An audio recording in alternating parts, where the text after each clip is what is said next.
I'm Marilee Atkins, and today I'm going to be talking with Jack Lindy on behalf of the Cincinnati Psychoanalytic Institute. They're very interested in having oral histories for members of the Institute that have been prominent in the contributions and continue to be. And so I'm looking forward to our conversation. Well, thank you, Marilee. I'm delighted. I think it's a nice idea for the Institute to collect a group of oral histories and to grab a couple of us before we kick the bucket. You know, I think it's a good idea. And that's a time of life in which we're thinking about our history. Yeah. Yeah. I wonder if you could start with your development of yourself as an analyst before you got to the Institute, because I think that has something to do with also with the contributions you've made since you've been here. If you would talk a little bit about your training in Chicago and kind of what moved you in that direction. Well, I came to Cincinnati to study under Maury Levine and his program, having heard of it in the military, where I was what is called an on-the-job trained psychiatrist, which meant that I'd had my medical school and my internship, but I knew nothing about psychiatry. You didn't have your residency. I had not had my residency. And I met some people who had trained here and were very impressed with them. That took me to Cincinnati. And once involved in the climate, this was 1967, I believe. The climate of the times was extremely psychoanalytic. Almost all of our admired teachers were psychoanalysts. In the Department of Psychiatry. In the Department of Psychiatry. And so wanting to learn a little bit about myself and what made me tick, and admiring the career path of those who had chosen psychoanalysis, I did what many of us did in those days, which was we signed on the dotted line, got our analyst, and in the course of that, there was a group that would commute to Chicago. We did not have an institute. That was an interesting commute. You left at 11 o'clock Thursday evening, arrived 11 o'clock Thursday evening in Chicago, and then you went to class all day from 7 in the morning until 6 at night on Saturday, on Friday. And then you had classes till noon on Saturday, and this was every second weekend, and then you came home. It's a real strain on family, a great deal of absence, but a very intensive experience with becoming a psychoanalyst, and very alive and great fun. These were the years of Heinz Kohut in Chicago. Chicago was in tumult, and that was great for the candidates. Was there controversy about that in Chicago? Self-psychology? Yes, there was controversy wherever self-psychology went. There was a little bit of controversy. But I think there was more of a sense of pride that the self-psychology movement was taking place in Chicago, that Chicago was a very creative city. A lot was going on in the arts and sciences there. And this made a lot of sense. I'm thinking about that train ride. How many of you? Well, there was a train ride that the generation before me took, but we were air transport folks. So we flew, and part of the ritual was loose spits and Alex Weech and I would team up with Paul Ornstein, who was there as a junior faculty person in Chicago. And Paul guaranteed to us that we would have a parking spot very close to where you got onto the airplane. And that was because he had special powers. And he was right. Very often a car would pull out just as we would pull in. And Paul would say, well, of course. So I arranged it. That's right. That's right. Well, I was thinking that was your experience with distance learning. Distance learning. Which we also talk about now in a different way. Exactly. Yeah. Exactly. Now, we as Cincinnati were to Chicago as Lexington, Dayton, Columbus, Louisville, Oxford, or to Cincinnati. What led to the decision to have an institute here? You'd finished your analytic training by then? I was, I don't know if you guys want to capture it, but there's a bust of Freud up there, which happens to be my graduation gift from the Chicago Institute. Really? I certainly did not want him in my office, and I was trying to figure out a little intimidating. Where to put him, and decided that the library was a good spot. But that places me between the two institutes. That is to say, I trained completely at Chicago, and then when I graduated, I came here to this institute, which had, at that point, its first and second classes. First class, I think, had graduated. The second class was about to graduate. So there was an overlap in your training in Right. Chicago with what was developing here. Exactly. So this institute must have been 4 years old Exactly, something when like you that. graduated? Something of that sort. Yeah, yeah. And then what was your connection with this institute as you graduated? So,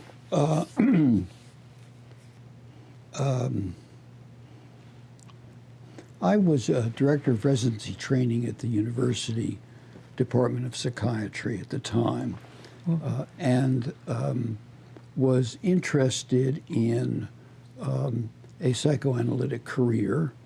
This building was now up.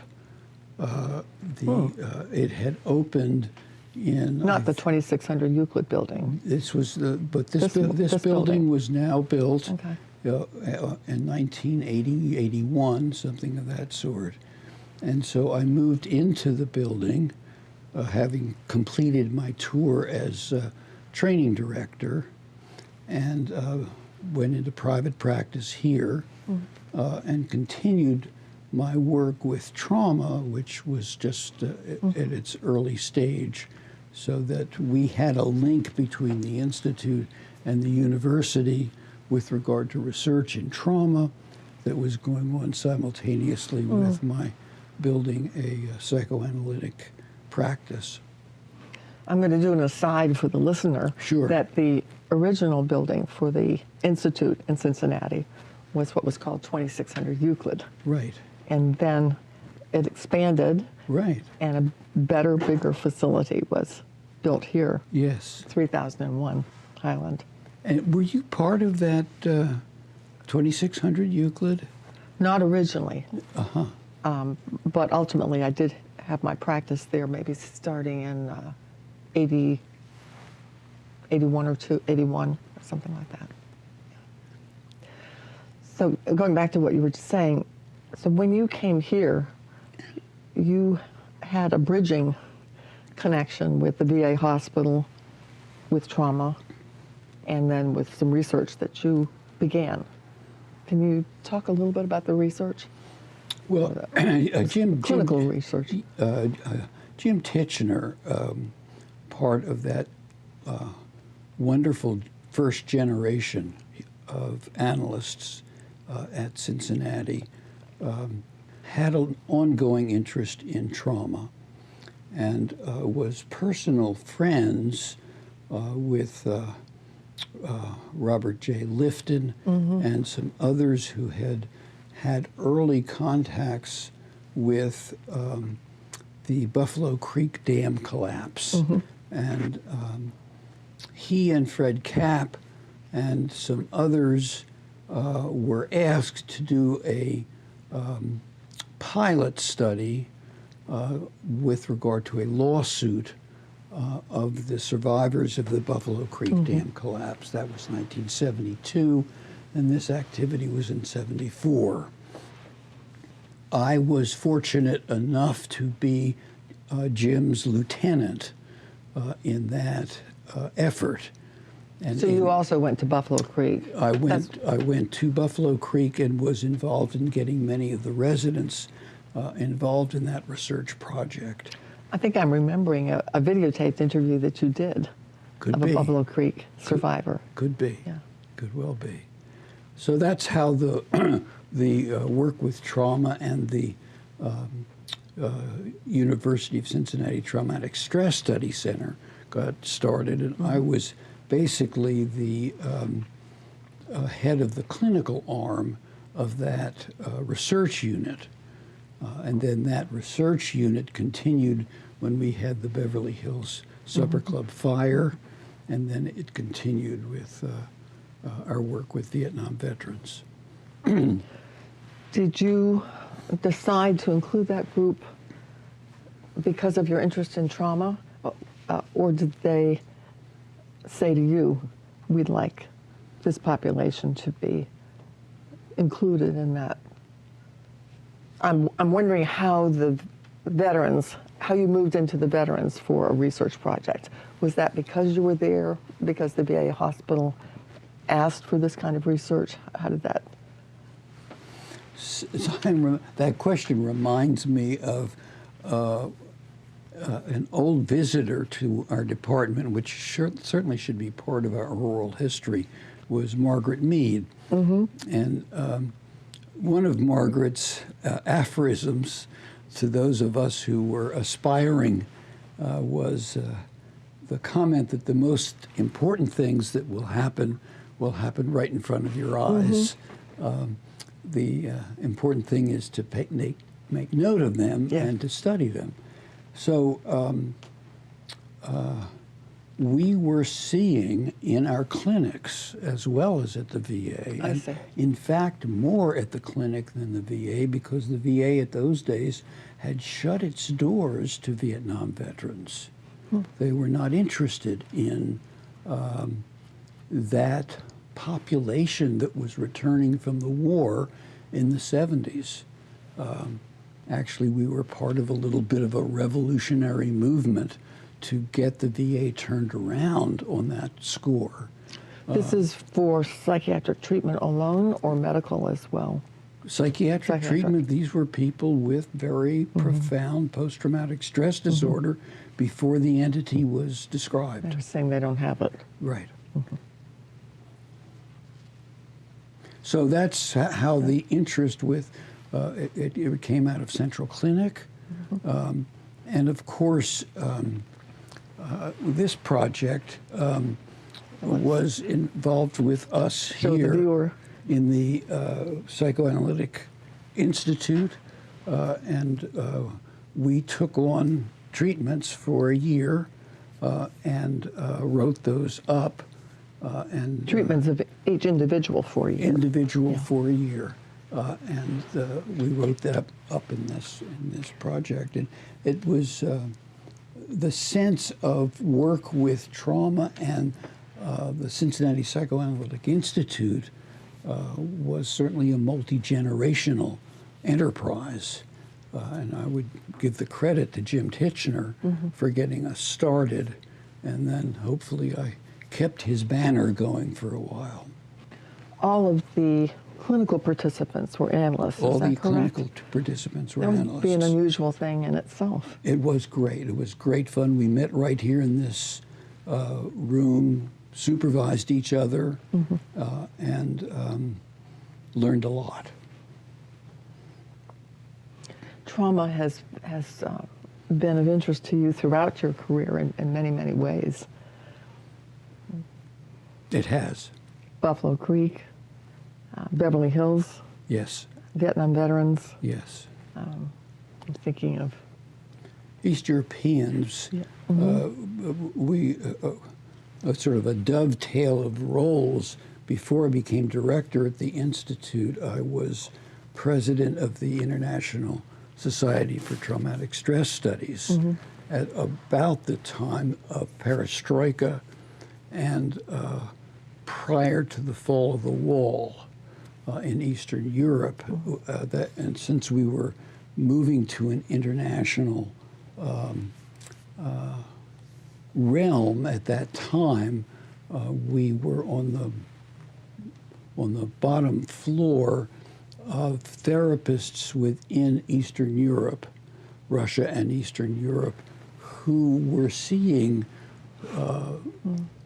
families with members who had been sent off to the Gulag, and a whole population of trauma survivors. So that was our next project, which had to do with bringing East European therapists to Cincinnati, which the Institute did, and was another extremely interesting project. I remember one of those meetings. Nice. And what I'm thinking is that, like the Vietnam veterans, this population also wasn't supposed to talk or have trauma. Correct. The whole issue of talking about secret events that hurt one Yes. is really a major component of that. Exactly. Exactly. And when you had almost a country with PTSD in every corner, it was denied vociferously by the then government. So I'm thinking that, in these events, you had your eyes outside the consulting room as well as inside. It was what happened to people outside, socially, ignorance of what was happening in Russia. I've always thought of myself as having two, if you will, competing interests. Going back to being an undergraduate in college, I was interested in history, and I was interested in our times. I was interested in the history of our times.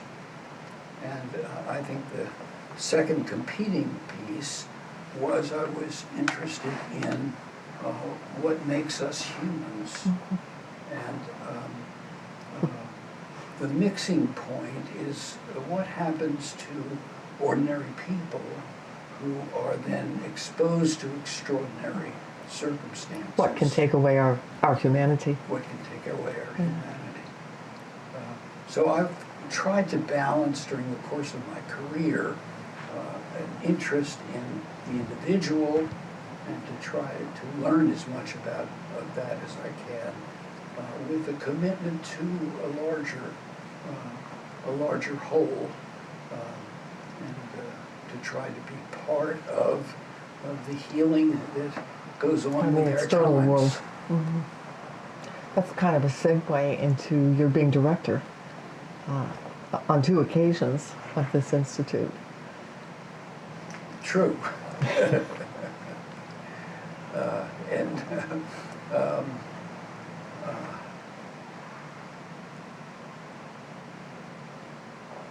Does that leave you speechless? As you know, and I don't know the people, whoever is watching this, our institute goes through some kind of a minor convulsion every 4 to 6 years with a change in leadership. Prior to my time, it had only been a single leader. In recent years, we've had multiple. There had only been one leader before you were director. There was John McLeod. And then there was Lou Spitz. Okay. And I was the third leader. But the idea would be one person And we as an institute would go through a process to decide who that person was. So surviving that process was the first task. I was then greeted by total resignations of everyone. The dean resigned, the chair of the education committee resigned. So I was greeted with great welcoming. Right. Because You're on your own. Because I had not really gone stepwise through all of the roles that my predecessors You weren't ready to had. be a grown-up. Well, right. So, and I'd been running around the country and around the world doing all these strange things from a Psychoanalytic Institute's point of view. So it was a real immersion. When I took over, I literally was dean, chair of the education committee, and director. And the institute was in a period of, I would say, fear that no longer was psychoanalysis the vaulted pinnacle of psychiatric world. There were questions about should we expand and have the Merrilee Atkins of the world join us. That is to say, social workers and psychologists. Were there going to be candidates in the future? So the Institute itself was going through a period of self-reflection, and where were we going to head in this new period, a period where third-party insurance was involved, and we're beginning to say psychoanalysis takes too long, is too intensive, and so on. I was thinking that was also a time of economics. When you started your training, almost every psychiatric resident was going to become an analyst. Right. And have an analysis. Right. And have his insurance pay for it through the Right. Academy of Medicine. And then all of those things changed. Exactly. Exactly. So being a director during that period of change was very exciting for me, and I think very useful for the Institute. One of the things that has also been of interest to me, in addition to the internal world, is the world of institutions and organizations. And psychoanalytic institutions, having grown up in the 60s, 50s and 60s, were primarily concerned with keeping standards high. The reputation of psychoanalysis at the time, coming from Europe, was that people were a little wild, and this was the era of ego psychology. And so this was to make sure that American psychoanalysis was going to be carried out by very reputable people, and it was going to be a very high quality activity. The problem with that is that the organizational structures were designed to keep people out.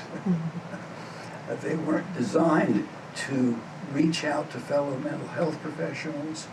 They weren't designed to entice people to be curious about themselves, their mental health practices. Institutes were more islands than they were connecting to the larger community of which they were part. So part of the fun of being director at that point was trying to think out of the box and to begin to create entities that would bring people in. and a number of things evolved as a result of that. Well, you were saying that when you became a director at that point, you didn't get much support and were seen as somebody who'd been sort of out in the world. Right. And that was also what you brought, that we need to look out into the world. So it sounds as though you had a perspective at that point that the institution should broaden itself. I think the two worked very well together at that point in time. Can you say a little bit more about what you had in mind, what you thought would be helpful for the Institute direction at that point? Well, I think my vision was that we were an institute that trained psychoanalysts, and we did a good job. I thought what we needed to become was a bit of a beacon for harried mental health professionals of all sorts who cared deeply about the internal workings of their patients' minds, who had a humanistic bent, that the whole mental health field was being assaulted by quick fixes, and that those who cared deeply about their patients were feeling harried. That an institute could be a watering place, if you will, for folks like that to share their burdens, to listen to cases, to be stimulated to learn and to grow more themselves. Not only to become an analyst, Right. but as a learning center for Exactly. understanding people in depth and replenishing themselves. Exactly. Can you talk a little bit about expanding geographically and what your thinking was about that? Well, We're so used to it now, but at that point it was a prior to major... becoming director, and I had had this dream about this beautiful green area that was becoming dry. And the pipelines going into this green area that were supposed to carry the nourishing waters were getting corroded. So it wasn't so green. It was getting It's it in was trouble. a little green, but it wasn't going to stay that way for long. So how to go about, as a director, cleaning up those pipes so that they flowed a little bit more smoothly. It seemed to me that located as a city within driving distance of 3 or 4 other major metropolitan areas that did not have institutes, that we could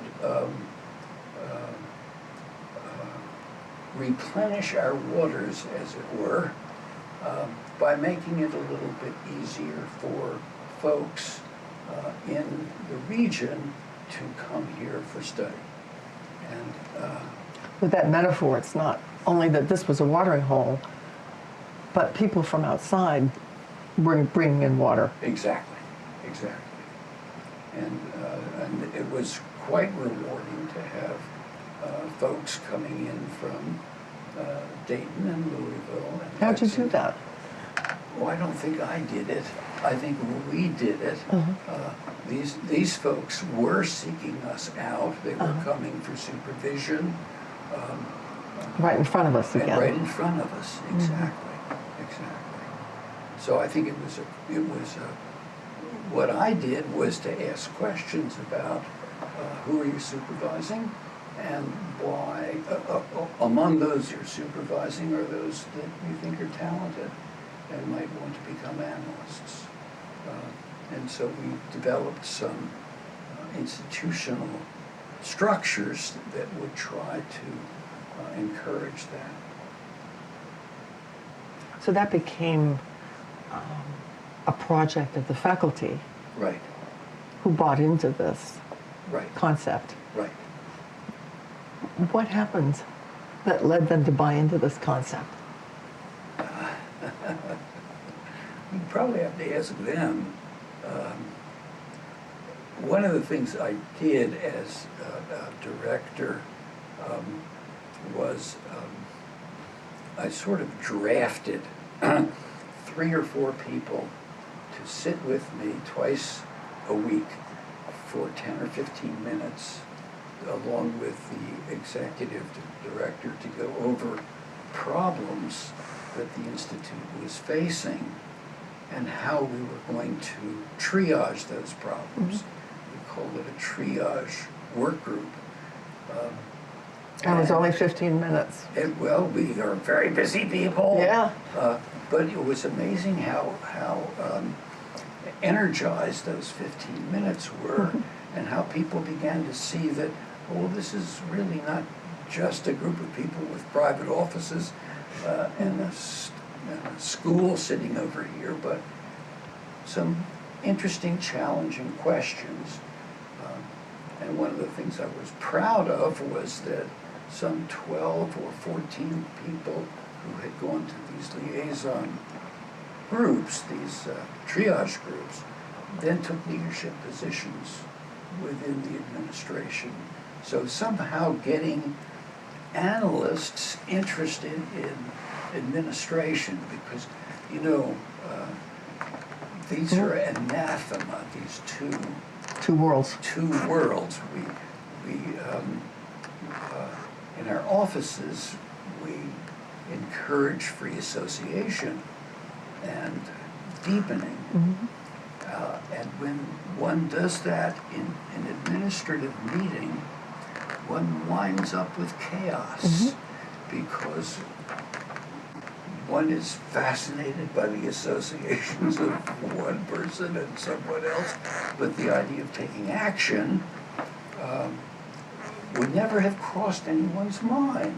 They would simply come to the end of the meeting and go back and see the Have feelings, but not actions. Feelings, oh, absolutely, and everyone would feel very good about getting their feelings out.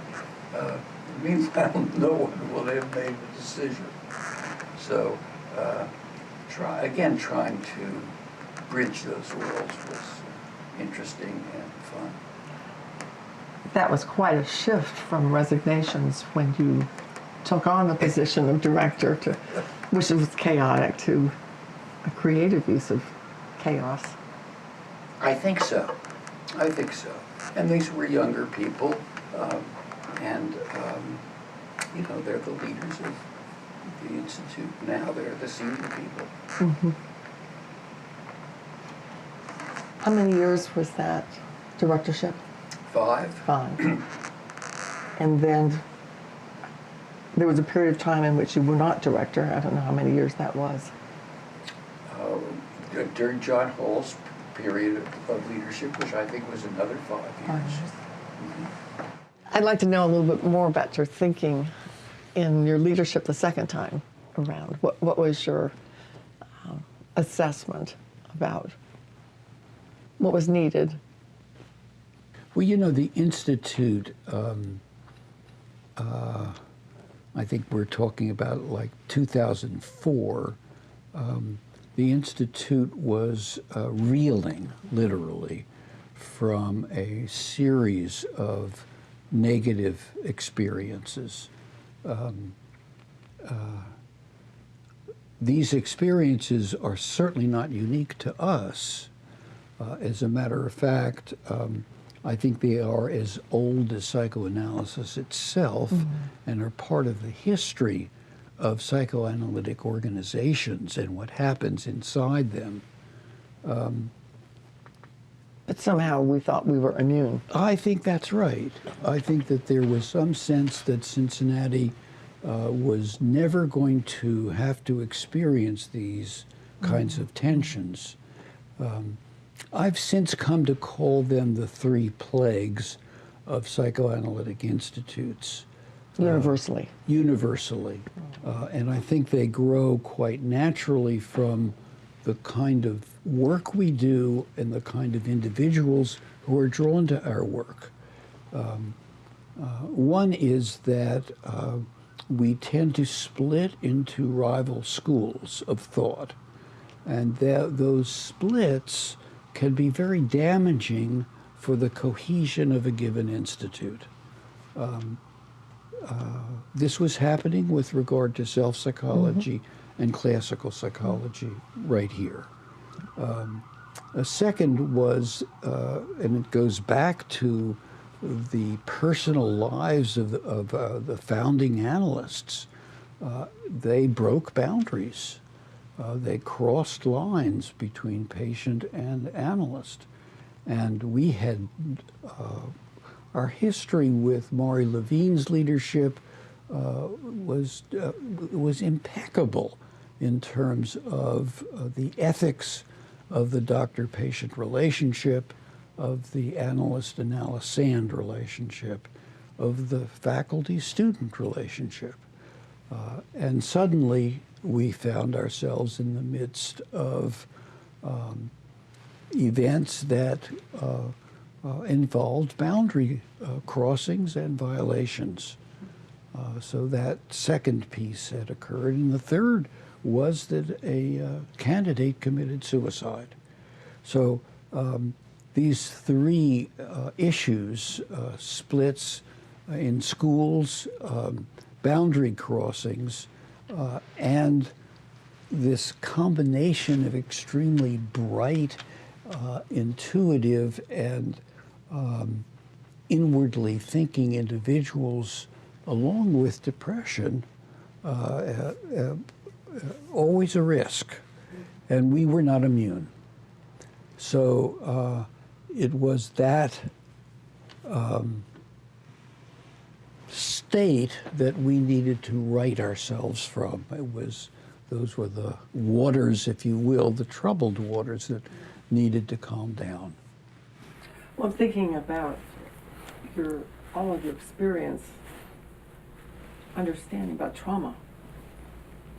And so here you had people who were themselves traumatized by these events, also a narcissistic trauma for the whole institute. Absolutely. So I'm wondering whether you've thought about how your knowledge about trauma and all of these other events helped you find a way to right the ship, or build the ship, actually, because you built the ship with three captains. That's right. In retrospect, these things all connect in ways that at the time I certainly was not putting together. But to reestablish safety is such a critical issue in working with a traumatized population. And it seemed to me that that was our central goal. We needed to reestablish trust and safety. I'm thinking that having three directors did that, in that there's no secret here. We three are talking together. We three are modeling how we can connect. And here you developed this creature. What's it? Phosphorylin. Phosphorylin. Right. As an accent on the first syllable. Yeah. Phosphorylin. So, describe this creature. So, I've often thought that when things get tense and you're working in a group, that the group needs to, if possible, be able to laugh at itself. So I've enjoyed creating fables that seem to capture some of the struggles that are very real and very deep, but also in ways that we can look at them and laugh a bit. So the nature of the phosphorylin is that it's a six-legged creature with three heads. Had kind of a long body, didn't it? Long body, and many hundreds of pounds of weight.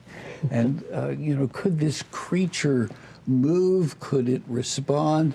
and Did it know what it was doing with didn't all these know arms what and it legs? was doing, and how could one?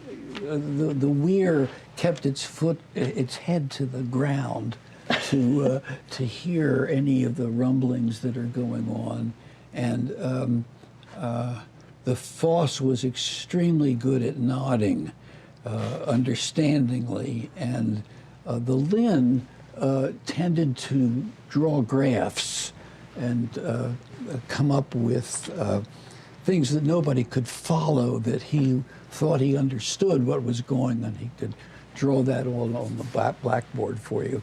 So these were Is this the a talents. tripartite? This is right. Ego, id, and superego?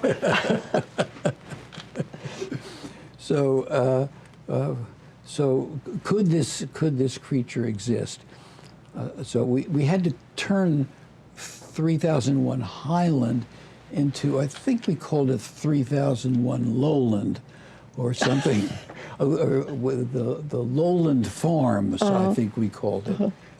And how were how was this farm going to work? Because some animals had brought in a contagious disease, and that disease affected other people with reference to boundary problems, and so on and so forth. So we had a series of little fables that we came out with. On very serious stuff. On very serious stuff. Yeah, very serious stuff. And of course, you have. I know, because I have worked with you, that as an analyst, you are expert at creating a play space. And Jack was one of my supervisors. and it was my privilege, really my privilege. But Marilee was quite successful in working with a very difficult patient, and created in that space between the two of them a play space where the most serious things in life could also be worked with a slightly different temperament and with an eye towards solution to problems, much as we do with children. Like the Lowland Farm, is that what you were Lowland describing? Farms, yeah. Maybe this is a good segue to talk about your teaching Okay. and supervision Okay. qualities that endear you to so many of us. Thank you. Thank you. Teaching, I think we as teachers, we're a composite of the people who have taught us. And those teachers go back to the earliest teachers, who are our parents. But Maurice Levine's commitment to the ethics of the, if you will, the I-thou of the analyst and the analysand, the creation of a world that is, to the best of both parties' possibilities, a world that is true, and a world that is respectful, and a world of dignity. So, I mean, that certainly stays with me. Both Paul and Anna Ornstein made major impacts on my teaching. I think largely around the area of keep it down to earth, and keep it keep the area of work that which is real between you. And that's often things that are not quite said. It's often things that are implied. It's often nuance.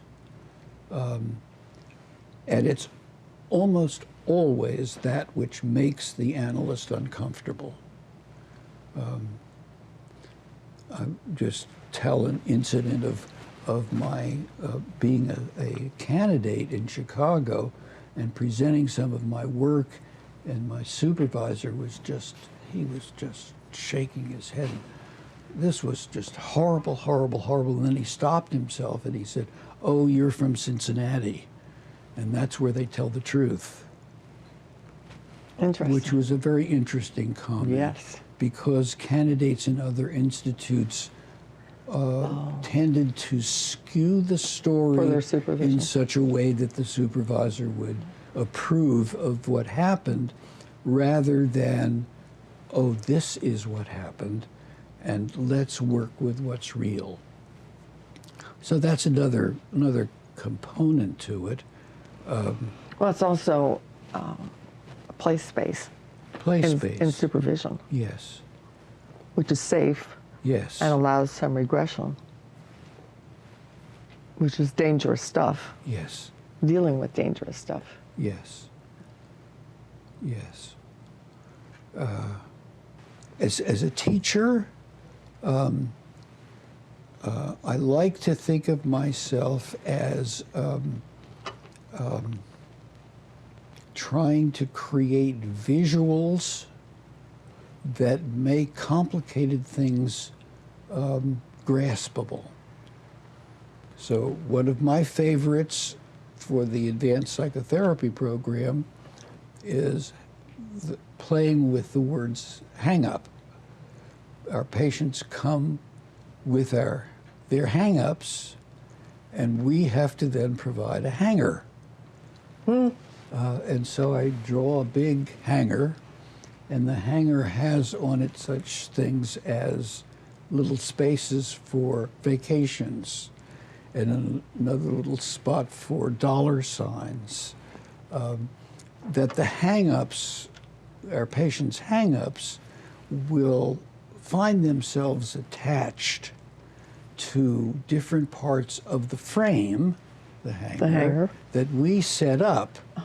And if we pay attention to that, we can access in the here and now the way in which their central conflicts are being displayed in the treatment.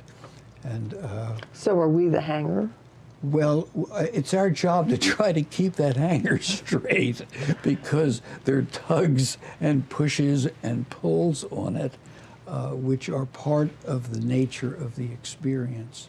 As they're hanging on us. As they're hanging on us. Right, right. So, you know, what you try to do as a teacher and what in fact you do as a teacher are altogether different phenomena. So you're probably in a better position than others to say, you know, what kind of a teacher is Jack?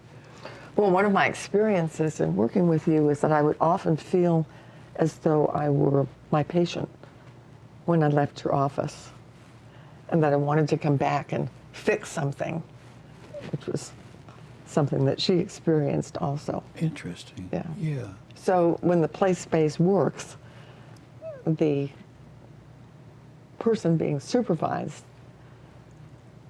can feel in a more present way what is going on with their patient. Nice. In that parallel And I process. think you provide that Yeah. opportunity, Thank you. expanding and not intruding. Thank you. How about your teaching writing? I think that's, Oh. and you're a writer and you teach writing both. Well, I have a little thing about writing about cases. You know, it's such a wonderful endeavor. One is largely that they're never going to be read outside a very small group of fellow analysts. These mostly, when we write about cases, we're writing in very confidential terms. So why do we write? I think we write to try to get at truth the best we can. We have volumes and volumes of notes and hours of experiences that we have to cone into a comprehensible story. The challenge for candidates in being able to condense out of the huge amount of material they have those crucial elements that really point out how the analysis is proceeding and what they're doing to facilitate that is not easy. There are a lot of resistances to hang-ups. hang-ups to writing. But it's such a worthwhile exercise, and I think it assists the treatment. And for me, writing has always been fun.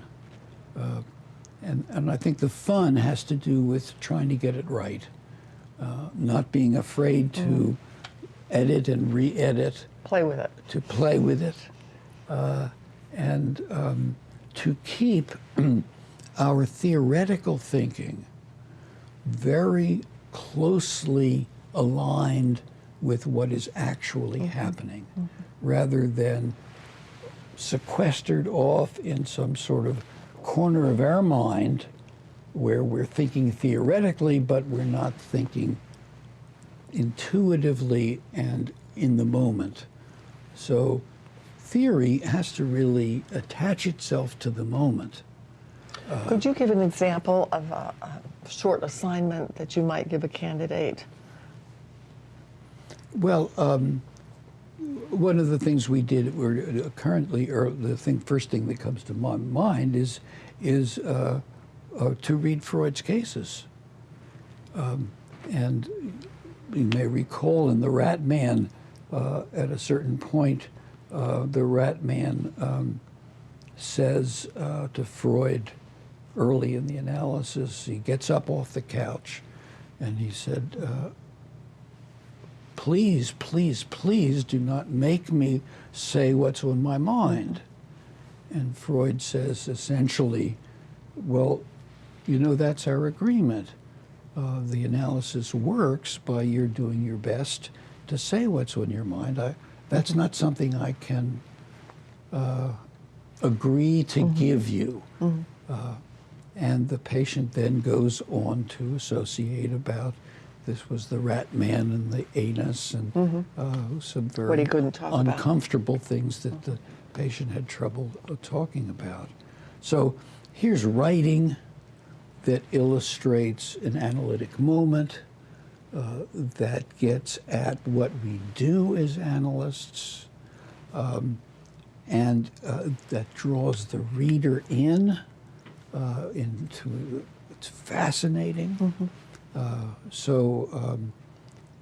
And I try to focus there because we, in our professional development, particularly for physicians, but I suspect also for psychologists and social workers to some extent, that their advanced training has turned them into objective observers of phenomena out there rather than participant observers of a moment that's taking place between two human beings.